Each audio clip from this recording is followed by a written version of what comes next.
मित्रों जय हिंद। एपी ज्ञान गंगा के यूट्यूब चैनल पर आप सबका स्वागत है। मित्रों जैसा आप जानते हैं कि इस समय हाई स्कूल एनसीईआरटी मैथ का सिलेबस मेरे द्वारा प्रारंभ किया गया है और सीरियल बाय सीरियल प्रतिदिन हम आप लोगों को एक वीडियो उपलब्ध कराते हैं।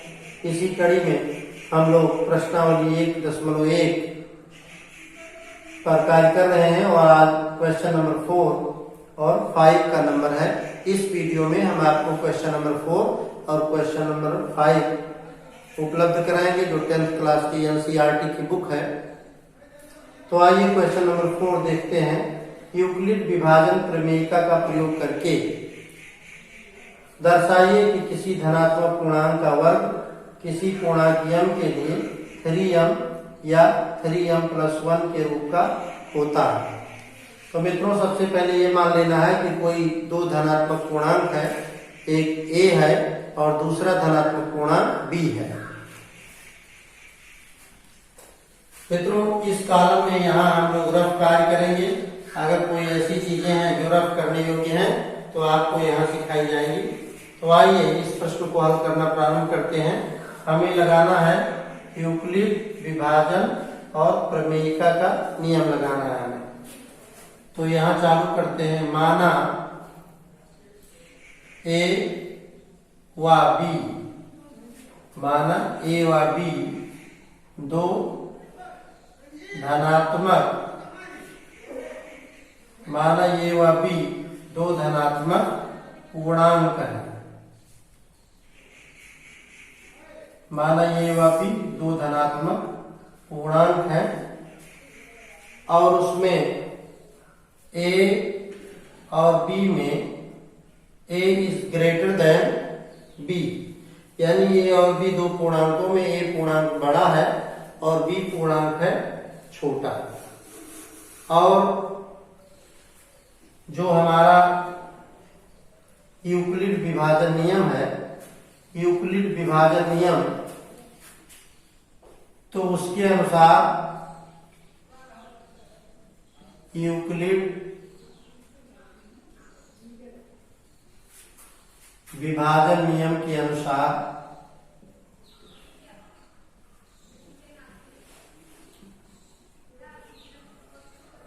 यूक्लिड विभाजन जो प्रमेय है उसके आधार पर एक सूत्र है। वो सूत्र क्या है? भाज्य इक्वल्स भाजक इंटू भागफल प्लस शेषफल। ये मित्रों यूक्लिड विभाजन प्रमेय का सूत्र है, फार्मूला है। भाज्य इज इक्वल टू भाजक गुणे भागफल धन शेषफल। तो अब आइए इसमें क्या है कि भाज्य यदि a लेते हैं, भाजक हमारा b है और भागफल हमारा q है और शेषफल r है, तो यूक्लिड विभाजन के नियम से हमारा सूत्र बन जाता है a is equal to bq plus r। अब इसमें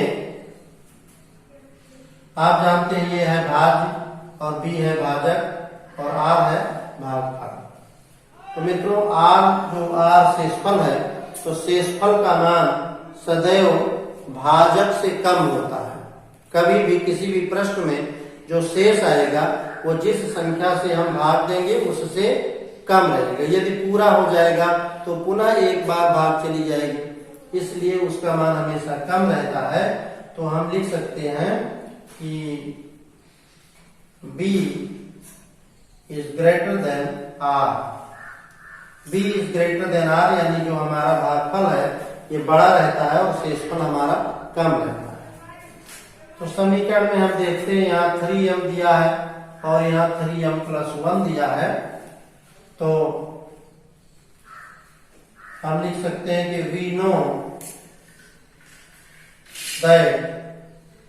we know that यानी हम जानते हैं कि, हम क्या जानते हैं कि v, the value of v is 3, b का मान 3 है यहाँ आप देखते हैं अगर ये बी क्यू है तो बी का मान 3 है, बी का मान यहाँ 3 है, और जो शेषफल है वो हमेशा बी से कम होता है। तो हम लिख सकते हैं मित्रों आर का मान पूर्णांक संख्या होगी और पूर्णांक में जो हमारा भाजक है उससे एक कम होगी।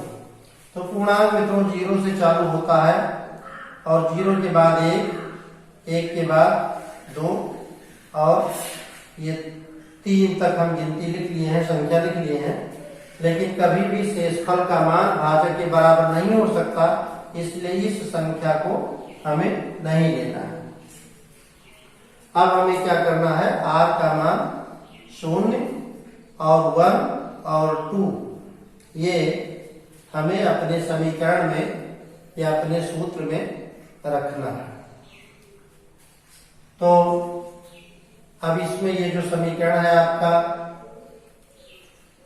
a इज इक्वल टू, और ये है बी क्यू प्लस आर को ऐसे रहने देते हैं, और जो हमारा भाजक है 6 है, 3 है, यहाँ ये 3 है तो 3 लिख देंगे और इसके आगे लिख देंगे q। तो मित्रों हो गया a equals 3q plus r। अब इसमें इस समीकरण में हमें क्या करना है कि हमें r का मान 0 रखना है, r का मान 1 रखना है और r का मान 2 रखना है। तो आइए यहाँ रफ कॉलम में देखते हैं a equals 3q plus r है, तो जब हम r का मान 0 रख देंगे तो मित्रों a इक्वल्स हो जाएगा 3q। और इस प्रकार से यदि हम इसका a इक्वल्स 3q हो जाएगा और यदि हम इसका वर्ग कर दें तो ये 3q का वर्ग हो जाएगा। अब हम इसको लिख सकते हैं कि ये स्क्वायर इक्वल्स 3q का मतलब है 3q और 3q 2 बार गुणा करेंगे।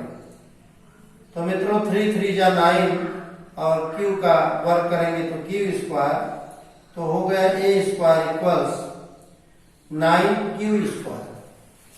यहाँ कोई भी अक्षर आ जाए, q की जगह पर b आ जाए तो 9b स्क्वायर, x आ जाए तो 9x स्क्वायर, इस प्रकार से हम मान सकते हैं। तो इस समीकरण में हमें r का मान एक बार 0 रखना है, एक बार 1 रखना है और एक बार 2 रखना है। तो आइए देखें a इक्वल्स, यहां लिख देंगे r का मान 0 रखने पर, r का मान हम यहाँ 0 रखेंगे तो ये 3q प्लस 0 हो जाएगा। a इक्वल्स 3q, 0 हट जाएगा, 0 का मतलब कुछ नहीं होता है। और यदि इसको वर्ग कर दें a स्क्वायर, जैसा कि यहाँ आप रफ कॉलम में देखे हैं, तो ये स्क्वायर कर दें तो ये हो जाएगा 9q स्क्वायर। तो ये स्क्वायर इक्वल्स 9q स्क्वायर। अब हम इसे मिटा करके इसके आगे इस समीकरण में r के स्थान पर 1 का प्रयोग करेंगे। इसका आप स्क्रीनशॉट ले लें, इसकी जगह पर हम प्रयोग करेंगे r की जगह पर 1 का मिटा करके। चलेगा मिटाना।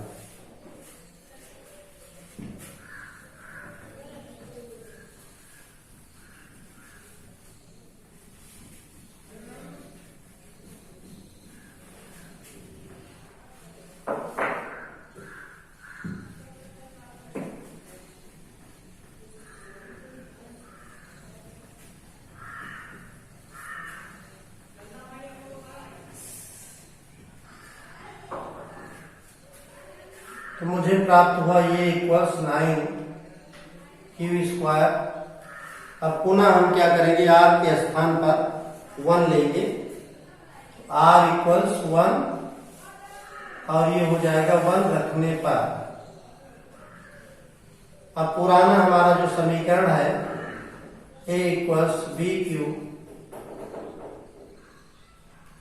प्लस आर, ए इक्वल्स हो जाएगा यहाँ 3 और ए क्यू प्लस 1। अब मित्रों यदि दोनों तरफ वर्ग करेंगे तो दोनों तरफ स्क्वायर लग जाएगा, तो यहां लिखेंगे दोनों ओर वर्ग करने पर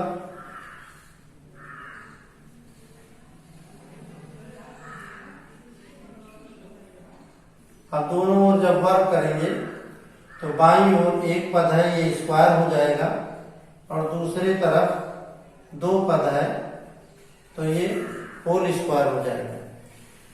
अब मित्रों इसमें सर्व समीका का नियम लगाएंगे, ए प्लस बी के होल स्क्वायर के नियम से। यहाँ बाईं ओर रफ कॉलम में देखिए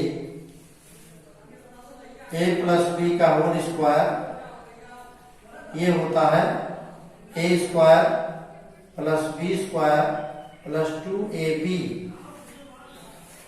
ये सूत्र है। तो ये आपका हो जाएगा ए स्क्वायर इक्वल्स 3q का स्क्वायर करेंगे तो 3q का स्क्वायर प्लस दूसरा पद है 1 का स्क्वायर प्लस दोनों पदों का गुणनफल का दूना यानी 2 लिखेंगे इंटू 3q लिखेंगे और इंटू 1 लिखेंगे।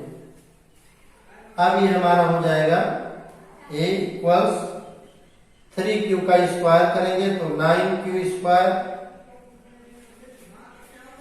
1 का स्क्वायर करेंगे 1 और यहाँ 2 इंटू 3 इंटू 1 तो 2 3 जा 6 यानी 2 तिहाई 6q हो गया। इसको यदि हम चाहें सीरियल में कर ले 9q square plus 6q plus 1 और इसमें 3 कॉमन ले सकते हैं तो 3 3 जा 6 3 3 जा 9, माफ करिएगा 3 3 जा 9 q स्क्वायर प्लस 3 2 जा 6 यानी 3 दूनी 6 q और ये है प्लस 1, ये हमारा हो गया ए स्क्वायर का मान।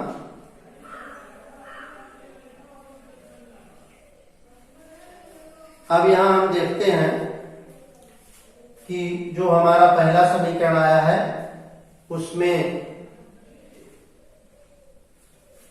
जो पहला समीकरण है ये इक्वल्स 9q स्क्वायर, इसको हम लिख सकते हैं 3 और फिर 3q square, 3 into 3q square तो ये 3 है और इसको यदि m मान लें तो ये हो गया 3m और यहाँ ए स्क्वायर का जो वर्ग किया गया है ये इस पद को अगर m मान लें क्योंकि ये 3 से विभाजित हो सकता है तो ये प्लस 1 है यानी ये हो जाएगा ए स्क्वायर इक्वल्स 3m प्लस 1।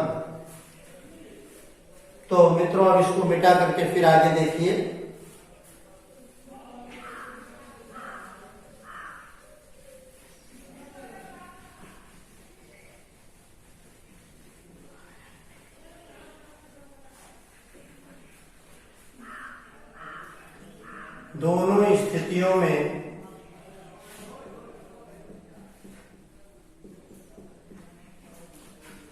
दोनों स्थितियों में क्या है कि ए स्क्वायर का मान 3 से विभाजित है।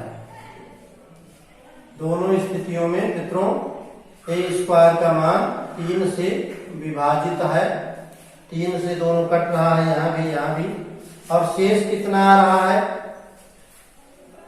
शेष आ रहा है यहाँ कुछ नहीं है तो प्लस 0 लिख सकते हैं यानी 0 शेष 0 आ रहा है या शेष 1 आ रहा है यानी शेष 3 से कम आ रहा है। तो दोनों स्थितियों में ये स्क्वायर का मान 3 से विभाजित है। अतः हम क्या लिख सकते हैं कि धनात्मक पूर्णांक का वर्ग, अतः किसी धनात्मक पूर्णांक का वर्ग 3m माने 3m प्लस 0 ऐसा, और दूसरा 3m प्लस 1। तो 0 1 2 शेषफल हमने लिया था, तो 3m प्लस 0 करेंगे तो ये केवल 3m बचेगा। तो किसी धनात्मक पूर्णांक का वर्ग 3m होता है, और या यहाँ एक बढ़ गया 3 के विभाज्य से, तो एक अधिक होता है। तो 3m प्लस 1 और 3m प्लस, केवल 3m और 3m प्लस 1 किसी धनात्मक पूर्णांक का वर्ग होता है। तो मित्रों ये सिद्ध हो गया कि किसी धनात्मक पूर्णांक का वर्ग 3m या 1 प्लस 1 होता है, 3m प्लस 1। तो यहाँ हम लिख सकते हैं हेंस प्रूव्ड, ये इस प्रकार से सिद्ध हो गया कि किसी धनात्मक पूर्णांक का वर्ग पूर्णांक के m के लिए 3m या 3m प्लस 1 के रूप का होता है। अब मित्रों आप इसका स्क्रीनशॉट ले लें और इसके आगे हम अगला क्वेश्चन 5वां आपको बताएंगे। मित्रों क्वेश्चन नंबर 5 पर हम लोग पहुंच गए हैं। क्वेश्चन नंबर 5 है, यूक्लिड विभाजन प्रमेयिका का प्रयोग करके दर्शाइए कि किसी धनात्मक पूर्णांक का घन 9m प्लस 1 और 9m प्लस 8 के रूप का होता है। तो मित्रों यहाँ हम लेंगे कि माना कोई धनात्मक पूर्णांक, दो धनात्मक पूर्णांक हैं और एक धनात्मक पूर्णांक ऐसा है जो ये है और दूसरा धनात्मक पूर्णांक b है। रफ का कॉलम हमारा मित्रों सेम रहेगा, इस कॉलम पर हम रफ का कार्य करेंगे। तो आइए प्रारंभ करते हैं। माना दो धनात्मक पूर्णांक, माना दो धनात्मक पूर्णांक क्रमशः a व b। मित्रों दो धनात्मक पूर्णांक हमने a व b ले लिया है, और इसमें सपोज करिए a is greater than b, a बड़ा है और b है छोटा। अब यहां पर क्या करते हैं, यूक्लिड विभाजन प्रमेयिका का प्रयोग करते हैं। यूक्लिड विभाजन प्रमेयिका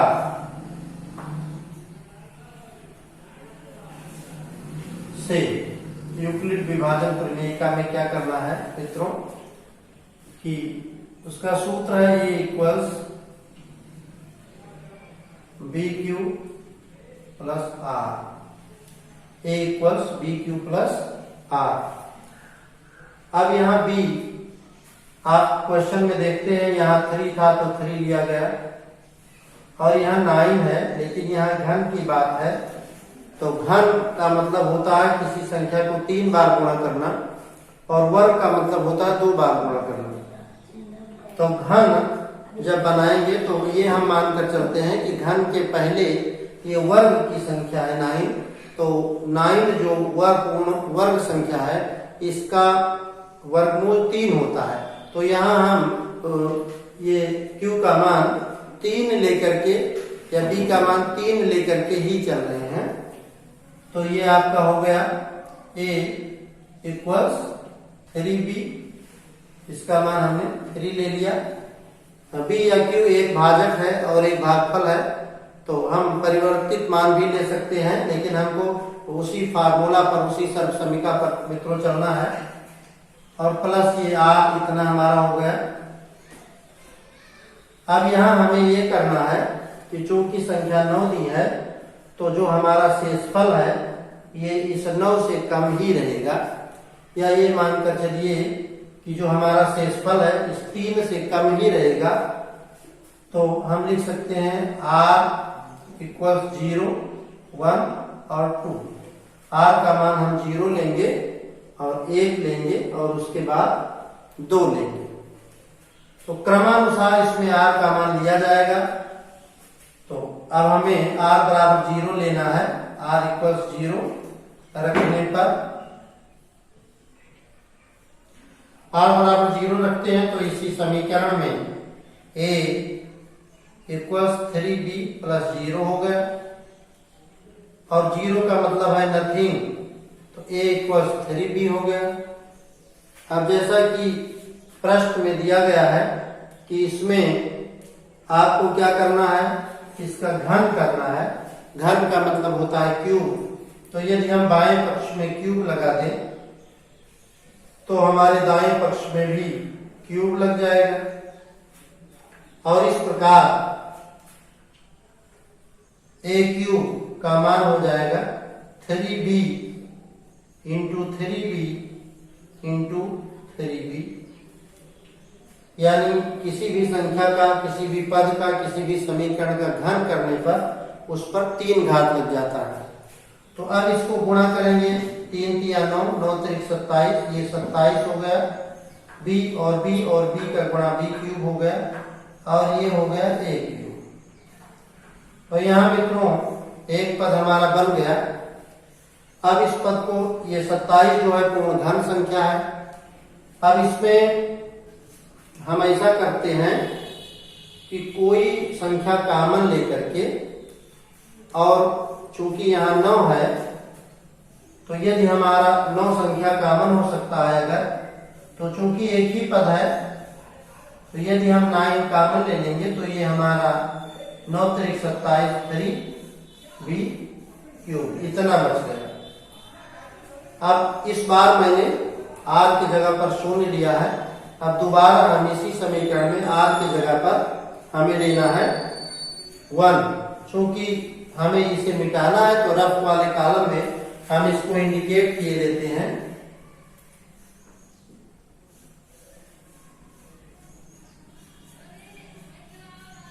ये मित्रों हमारा पद निकला a क्यूब। ये है फेयर की चीज, क्योंकि हमें फेयर वाला पटल मिटा देना है, इसलिए मैंने रफ के कॉलम में इस समीकरण को नोट कर लिया है कि आगे भूल ना हो।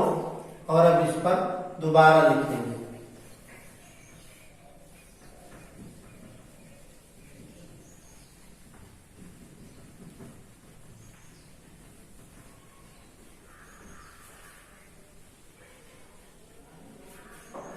मित्रों पुनः r के स्थान पर 1 लिया जाएगा, तो r बराबर 1 रखने पर r का मान 1 लिया जाएगा, तो r बराबर 1 रखने पर क्या हो जाएगा, a इक्वल्स 3b प्लस 1। अब इसका हम घन करते हैं, तो दोनों ओर घन करने पर या दोनों तरफ हम घन करेंगे तो a क्यूब, और दूसरे तरफ चूंकि 2 पद हैं इसलिए इन दोनों पदों का पूर्ण घन हो जाएगा। बाहर क्यूब लगाएंगे। अब हमें इसे सूत्र के प्रयोग से हल करना है। मित्रों a प्लस b का होल क्यूब, आप लोग सूत्र जानते हैं। यहाँ यदि कोई पद a है और कोई पद b है तो इनका यदि होल क्यूब किया जाए तो है हो जाएगा a cube plus b cube plus 3ab, और कोष्ठक में हो जाता है a प्लस b। ये 7th ओरियंट से ही इस फार्मूला को आप पढ़ रहे हैं। तो इस फार्मूला को यहाँ प्रयोग करना है, प्रयोग में लाना है। a का तात्पर्य हमारा पहला पद है और b का तात्पर्य दूसरा पद है। जैसे हमने a b लिखा है ऐसे x y करके भी हम सर्वसमीका या सूत्र बना सकते हैं। तो ये हमारा सूत्र है जिसका हम प्रयोग करने जा रहे हैं। अब ये a क्यूब हमारा ऐसे है, और ये जो 3b है इसमें हम क्यूब लगाएंगे सूत्र के हिसाब से। b क्यूब के जगह पर जो दूसरा पद है उसका क्यूब लगाएंगे। फिर 3ab यानी a की जगह पर पहला पद और b की जगह पर दूसरा पद, और कोष्ठक में दोनों को लिख देंगे यानी 3b प्लस 1। अब मित्रों क्या करेंगे, 3b का क्यूब आपने इधर पीछे पढ़ा है, ये 3b का क्यूब हो जाता है 3 त्रिक 9 त्रिक 27, तो 27b क्यूब हो जाएगा। वर्ग पर चाहे जितना क्यूब हो या स्क्वायर हो, अंडर रूट हो, सबका मान 1 होता है। और ये 3 त्रिक 9b, और यहाँ हो गया 3b प्लस 1। मित्रों इतना अधिक हो गया। अब क्या करेंगे, इस पूरे पद में कॉमन ढूंढते हैं। तो यदि हम 9 कॉमन ले लेते हैं, 9 कॉमन ले लेते हैं, तो ये हो गया 27b स्क्वायर b क्यूब।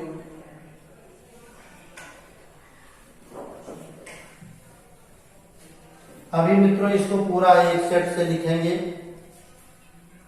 तो ये 9b को 3b से गुणा करेंगे, तो 27b square plus 9b plus 1 plus 27b cube. मित्रों अब ये हो जाएगा 27b cube plus 27b square plus 9b, और जो प्लस 1 है ये आगे आ जाएगा, यहाँ है a क्यूब।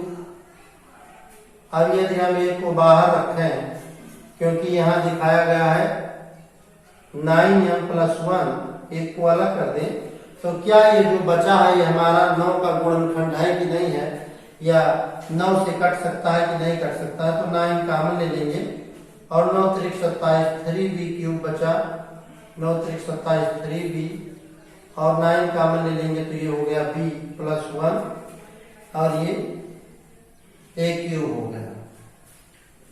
तो मित्रों पुनः ये हमारा बोर्ड छोटा पड़ गया इस सवाल में, इसलिए इस कॉलम को ये मिस ना हो जाए, हमारा भूल ना जाए, रफ के कॉलम में सेटअप कर लेते हैं। और उसके बाद पुनः हमें r के स्थान पर 2 रखना है। 0 रख चुके हैं, 1 रख चुके हैं, और अब हमें यहाँ 2 रखना है। तो आइए इसको नोट कर लेते हैं। दोबारा हमारा समीकरण बना a cube equals 9 3b cube plus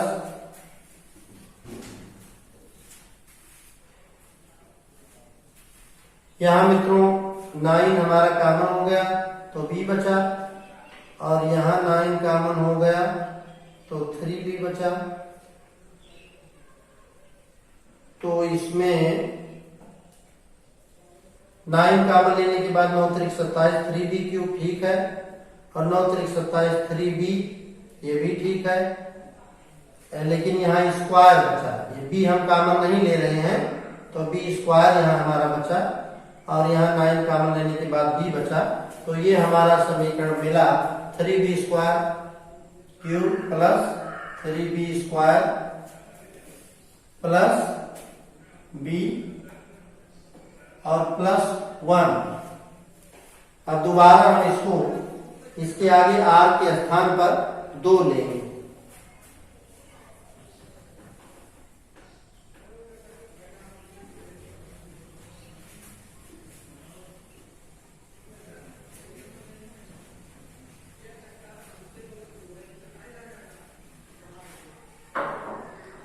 मित्रों आइए r के स्थान पर 2 लेते हैं।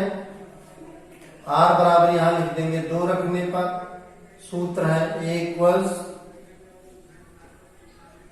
3b प्लस, और यहां आप 2 रख देंगे। इस क्यूब करेंगे तो a क्यूब 3b प्लस 2 का होल क्यूब। अब ये हो गया a क्यूब इक्वल्स, ये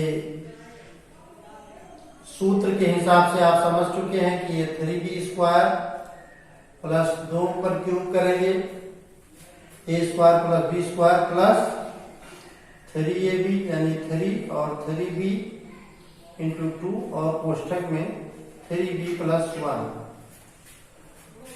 अब मित्रों ये आपका हो जाएगा 3 त्रिका 9 त्रिक 27 b क्यूब, 2 पर 3 घात का मतलब है 2 दूनी 4 दूनी 8,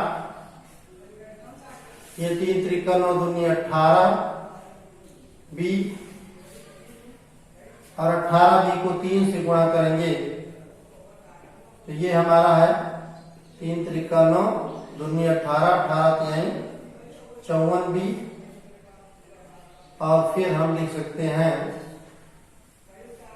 18 एकम 18, 18b और ये 18b 18 3 54 b मिलकर के b स्क्वायर। अब मित्रों यहाँ देखिए ये क्यूब है और ये 27b क्यूब है प्लस 54b स्क्वायर है प्लस 18b है और अंत में है 8। इसमें पुनः देखें कि 9 कॉमन हो सकता है,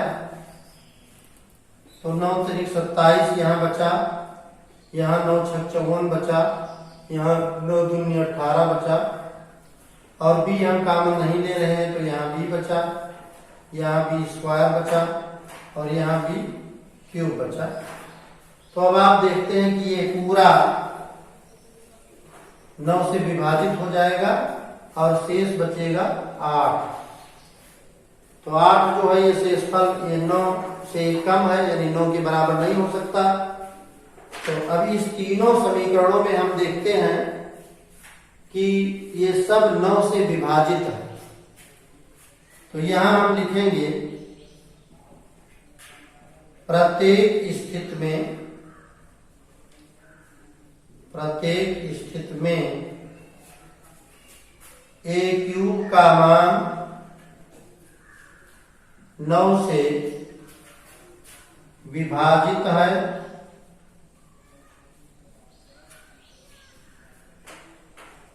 अतः